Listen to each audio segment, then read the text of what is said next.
கிறிஸ்துவில் அன்பானவர்களே, ஆண்டவராகிய இயேசு கிறிஸ்துவின் நாமத்தில் உங்களை அன்போடு வாழ்த்துகிறேன். கர்த்தர் உங்களோடு பேசும்படி ஒரு வசனத்தை வாசிக்கிறேன். யோவேலின் புத்தகம் 3ஆம் அதிகாரம் 17ஆம் வசனம்.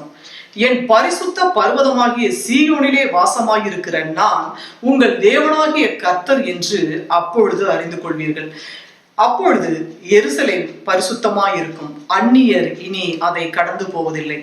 பாருங்க, ஆண்டவருடைய வசனம் விதமாய் சொல்லுகிறது, பரிசுத்த பர்வதமாகிய சீயோனிலே வாசமாயிருக்கிற நான் உங்கள் தேவனாகிய கர்த்தர் என்று அப்பொழுது அறிந்து கொள்வீர்கள். அப்பொழுது எருசலேம் பரிசுத்தமாயிருக்கும், அந்நியன் இனி அதை கடந்து போவது இல்லை. அப்போ உங்களை அழைத்திருக்கிற கர்த்தர் நான் அப்படின்னு சொல்லி நீங்க என்னைக்கு தெரிஞ்சுக்கிறீங்களோ அன்னைக்கு அப்பொழுது எருசலேம் பரிசுத்தமாயிருக்கும். அப்போ ஆண்டவர் சொல்லுகிறார், சீயோனிலே வாசமாயிருக்கிற நான் உங்கள் தேவனாகிய கர்த்தர். அப்போ கர்த்தர் சீயோன் அப்படின்றது அது ஒரு நல்ல செல்வ செழிப்பான ஒரு ஆசீர்வாதமான இடம். அப்ப நான் சீயோனில் இருக்கிற கர்த்தர், நான் உங்கள் தேவனாகிய கர்த்தர் என்று நீங்க என்னைக்கு தெரிஞ்சுக்கிறீங்களோ ஆண்டவரை குறிச்ச ஒரு சரியான கண்ணோட்டம் இருக்கணும் அப்படின்னு சொல்லிதான் அந்த வசனம் சொல்லுது.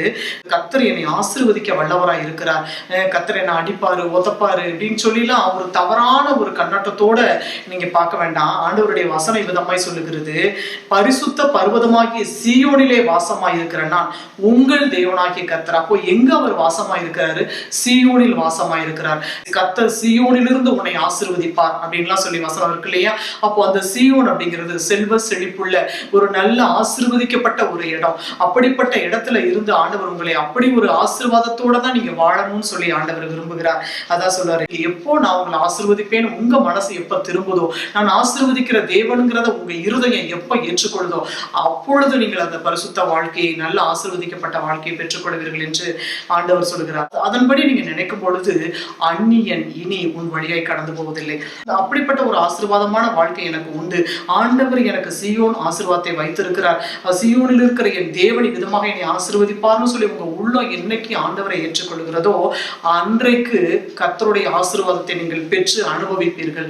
அதன் பிறகு எந்த அந்நியனும் யாரும் உங்களுடைய உன் கையின் பிரயாசத்தை வேற யாரும் சாப்பிட போறதில்லை, உன் வழியை யாரும் கடந்து போவதில்லை அப்படின்னு சொல்லி ஆண்டவர் சொல்லுகிறார். அப்போ நீங்க சம்பாதிக்கிற சம்பாத்தியம்லாம் வேற பக்கம் போயிட்டு இருக்குதா? ஆண்டவரை நம்புங்க, கர்த்தர் சீயோனிலிருந்து என்னை ஆசீர்வதிப்பார், நான் என் கையின் பிரயாசத்தை நான் சாப்பிடுவேன் அப்படின்னு சொல்லி ஆண்டவர்கிட்ட சொல்லுங்க.